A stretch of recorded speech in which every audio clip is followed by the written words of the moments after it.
Sa komprehensibong gabay na ito, gagawin namin kayong mga manonood sa lahat ng kailangan ninyong malaman tungkol sa makabagong Universal Social Pension, program na magsisimula ngayong Setyembre.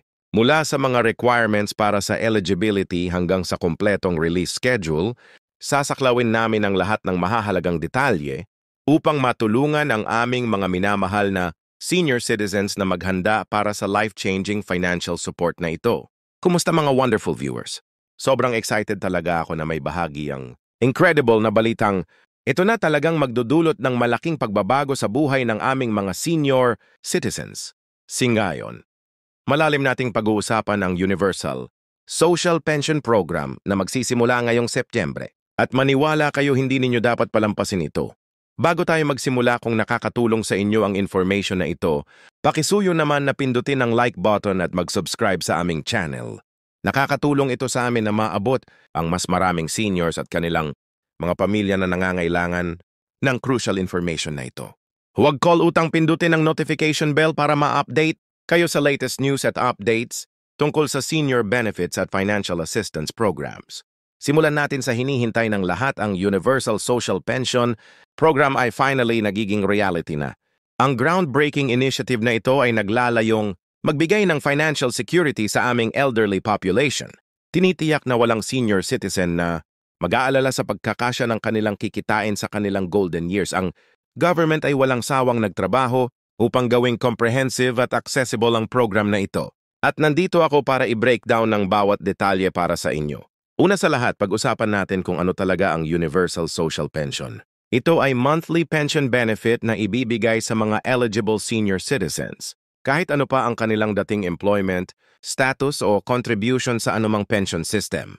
Game changer ito dahil ibig sabihin nito na kahit yung mga seniors na hindi nakakuha ng opportunity na makilahok sa formal pension programs ay makakakuha na ngayon ng regular financial support. Ang program ay na-design ng may careful consideration sa iba-ibang pangangailangan ng aming senior population. Ang monthly pension amount ay na-calculate para makatulong sa pagsaklaw ng basic necessities kasama na ang pagkain, gamot utilities. Habang ang exact amount ay maaaring mag-vary depende sa certain factors, ang basic principle ay nananatiling pareho, pagbibigay ng consistent, reliable financial support sa aming mga elderly citizens. Ngayon, pag-usapan natin ang eligibility criteria dahil crucial information. Ito na kailangan ninyong malaman. Para maging qualified sa Universal Social Pension, dapat at least 65 years old ang mga individual sa oras ng application. Firm ang age requirement na ito. Pero ang good news ay kapag naabot ninyo na ang edad na ito, pwede na kayong mag-apply kaagad. Dagdag dito, dapat permanent residence. Kayo ng bansa at hindi dapat tumatanggap ng ibang form ng pension or social security benefits. Lumalagpas sa certain threshold. Isa sa pinaka-exciting na aspects ng program na ito ay ang inclusive nature nito. Ang government ay gumawa ng special provisions para matiyak na ang senior citizens mula sa lahat ng walks of life ay makaka-access sa mga benefits na ito. Kahit nakatira kayo sa urban areas or rural communities, kahit text-savvy kayo o mas gusto ang traditional methods ng communication, maraming paraan ang magkakaroon para mag-apply at makatanggap ng pensyon ninyo. Pagdating sa application process, ay break natin exactly kung ano ang kailangan ninyong ihanda. Ang requirements ay pinananatiling minimal para maiwasan ang unnecessary, burasi pero may essential documents na kailangan ninyong ihanda. Kasama dito ang valid government-issued ID, proof of residence at birth certificate, o kahit anong document na pwedeng mag-verify ng inyong edad. Kung nag-aalala kayo sa pagtitipon ng mga dokumento, huwag kayong mag-alala. Ang local government units ay magkakaroon ng special assistance desks na nakaset up para tulungan ng mga senior sa kanilang applications. Ngayon, ito na ang part na hinihintay ng lahat, ang release schedule. Ang rollout ay magsisimula ngayong Setyembre pero gagawin ito sa phases para matiyak ang smooth distribution at proper monitoring ng system. Ang first phase ay sasaklawin ng mga senior citizens na aged 80 and above. Susundan ng mga age 75 hanggang 7 tapos 8 hanggang 74 at sa wakas yung mga aged 6 hanggang 6. Ang phased approach na ito ay nakakatulong na maiwasan ang overcrowding sa distribution centers at tinitiyak na ang aming pinaka-elderly citizens ay makakakuha ng priority attention para sa Phase 1 na magsisimula sa 1 week ng Setyembre. Ang mga seniors na age 80 and above ay pwede nang magsimulang makatanggap ng kanilang pensions. Ang distribution ay ayusin alphabetically by last name para ma-manage ang flow ng beneficiaries. Yung second week ay magsisimula ang Phase 2 na sa close sa mga aged PEPNI 5 hanggang 7. Ang Phase 3 ay magsisimula sa third week para sa mga aged hanggang 74 at sa wakas. Ang Phase 4 ay magsisimula sa fourth week para sa mga seniors na age 65 hanggang 6 na. Siyas, ang government ay nag-set up ng multiple distribution channels para gawing convenient para sa mga seniors na makatanggap ng kanilang pensions. Pwede kayong pumili na makatanggap ng pensyon ninyo through direct bank deposits na pinaka-recommended method dahil hindi na kailangang maglakbay o magantay sa mga linya. Para sa mga mas gusto ng cash disbursements, may mga designated payment centers na nakaset up sa iba't ibang locations. Kasama na ang post, offices, local government offices at authorized payment centers. Mahalaga na tandaan na kapag naka-enroll na kayo sa program, ang pension ninyo ay automatic na may disburse every month. Hindi na kailangan mag-reapply or dumaan sa additional verification processes maliban na lang kung may significant changes sa inyong circumstances. Ang automatic system na ito ay nagtitiyak na ang mga seniors ay maaasahan na makatanggap ng kanilang pension regularly ng walang hassle. Ang government ay nag-implement din ng several safeguards para protektahan yung mga seniors from fraud at matiyak na ang benefits ay maaabot ng intended recipients. Bawat beneficiary ay makatanggap ng unique identification number at may strict verification processes na nakalagay para sa mga nahihirapang physically mangolekta ng kanilang pensions. May provisions na ginawa para sa authorized representatives na mangolekta sa kanilang behalf, though kailangan nito ng additional documentation at verification. Pag-usapan natin ang ilang practical aspects na kailangan ninyong isaalang-alang kung eligible kayo sa Universal Social Pension inirekomenda.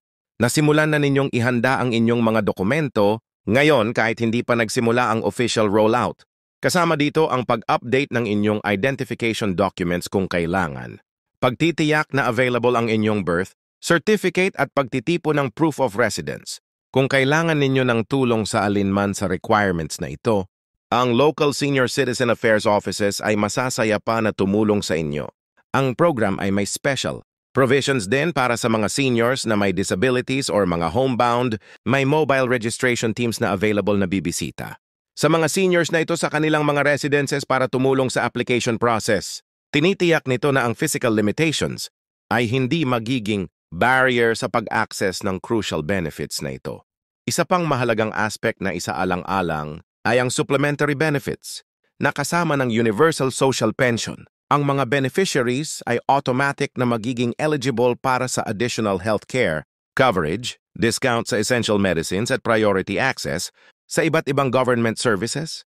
Ang comprehensive approach na ito ay nagtitiyak na ang mga seniors ay makatanggap hindi lang ng financial support kundi improved access din sa essential services na nag-aambag sa kanilang overalling. Para sa mga nagtatanong tungkol sa sustainability ng program na ito, ang government ay nag-establish ng dedicated fund para matiyak ang long-term viability nito. Ang program ay sinusuportahan ng specific legislation at may secured funding through various sources. Kasama na ang allocated budget appropriations at special purpose funds. Ibig sabihin nito ay maaasahan ng mga beneficiaries na ang kanilang pension benefits ay magpapatuloy consistently sa mga susunod na taon. Worth mentioning na ang Universal Social Pension program ay regular na review at ia-adjust para sa mga changes sa living costs at economic conditions.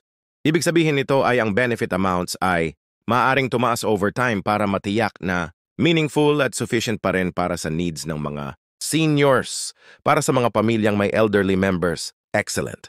Time ito para simulang pag-usapan ang benefits na ito at magplano kung paano best na gamitin.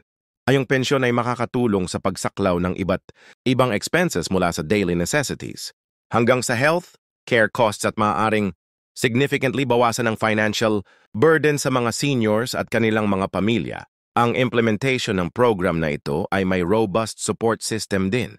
May dedicated hotline na may establish para sagutin ang mga queries at address ang concerns regarding pension program.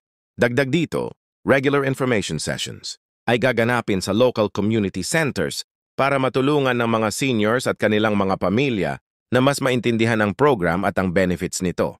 Habang tinapos natin ang detailed overview ng Universal Social Pension Program na ito, gusto kong i-emphasize kung gaano ka-crucial na spread ang information na ito sa lahat ng eligible senior sa inyong community. I-share ang video na ito sa inyong mga family members, friends at neighbors na maaaring makakuha ng benepisyo sa program na ito. Tandaan, knowledge is power. At sa case na ito, maaaring magdulot ito ng pagkakaiba sa pagitan ng senior citizen na makatanggap o makapagsayang ng vital benefits na ito. Bago kayo umalis, gusto ko kayong paalalahan. Muli na pindutin ang like button. Kung nakatulong sa inyo ang information na ito, mag-subscribe sa aming channel para sa mas maraming updates tungkol sa senior benefits, financial assistance programs at iba pang mahalagang information na makakapagpabuti ng quality of life ng aming elderly population. Ang inyong support ay nakakatulong sa amin na maabot ang mas maraming tao na nangangailangan ng valuable information na ito. Salamat sa pagtitiis ninyo sa akin through detailed explanation na ito.